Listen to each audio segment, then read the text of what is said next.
স্ত্রীকে গলা কেটে খুনের অভিযোগে স্ত্রী হত্যার স্বামীকে গ্রেপ্তার, 7 দিনের পুলিশ হেফাজতের নির্দেশ। উল্লেখ্য, গতকাল গঙ্গাসাগরে বাপের বাড়িতে এক মহিলার গলা কাটা দেহ উদ্ধার হয়। ওই মহিলার নাম অনিমা মণ্ডল নাইয়া।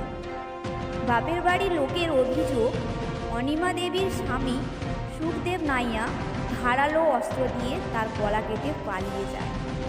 অভিযুক্তের খোঁজে সাগর থানার পুলিশ চিরুনি তল্লাশি শুরু করে। কলকাতা থেকে অবশেষে তাকে গ্রেপ্তার করে।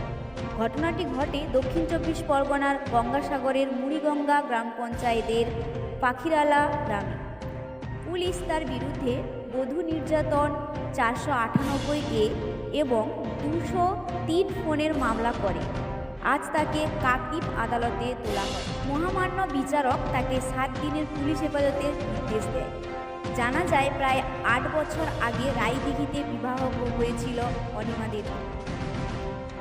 অভিযোগ, বহির্রাজ্যে কাজ করতে গিয়ে তার স্বামী বিবাহ বহির্ভূত সম্পর্কে জড়িয়ে পড়ে এক মহিলার সঙ্গে।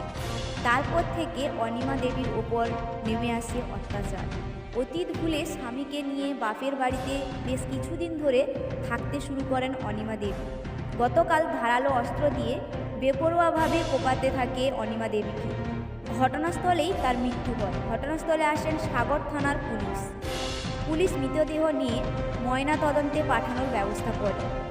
আজ মৃতদেহ বাপের বাড়িতে আসছে। মেরে ফেললে কেন? কি হয়েছিল? আপনার স্ত্রীর সঙ্গে কি হয়েছে আপনার? আবার হয়েছিল, আমি আমার সাথে ভালো ব্যবহার করতো না, খাবার ব্যবহার করতো। তার জন্য কি হয়েছে এরকম হত্যা করতে হলো? ঘটনাটা যেটা, যে 7 বছর আগে বিয়ে করে সুখদেব নাইয়া, যার বাড়ি রায়দিঘি, আর পাখিরালয় তার শ্বশুর বাড়ি। 7 বছর আগে বিয়ে করার পর থেকেই মেয়েটার উপরে দীর্ঘক্ষণ ধরে কন্টিনিউয়াসভাবে শারীরিক এবং মানসিক নির্যাতন করা হতো। এবং সেটা কারণ কি না, কারণ হচ্ছে ওই ছেলেটি সুখদেব নাইয়া, সে বাইরে থাকাকালে, ভিন রাজ্যে থাকাকালে একটা মহিলার সঙ্গে অবৈধ সম্পর্কে লিপ্ত হয়ে পড়ে এবং লিপ্ত হওয়ার পরে সেই কথা তার স্ত্রী জানতে পারে এবং তাকে প্রতিবাদ করে। সেই প্রতিবাদের ফলস্বরূপ এই সুখদেব নাইয়া রায়দিঘি থেকে এসে তার শ্বশুরবাড়িতে আশ্রয় নেয় এবং শ্বশুরবাড়িতে কেউ ছিল না, ফাঁকা থাকা অবস্থায়, ঘুমন্ত অবস্থায় তার স্ত্রী যখন ঘুমিয়েছিল তখন ধারালো অস্ত্র দিয়ে তাকে গলা কাটে এবং সে পালিয়ে যাওয়ার চেষ্টা করে।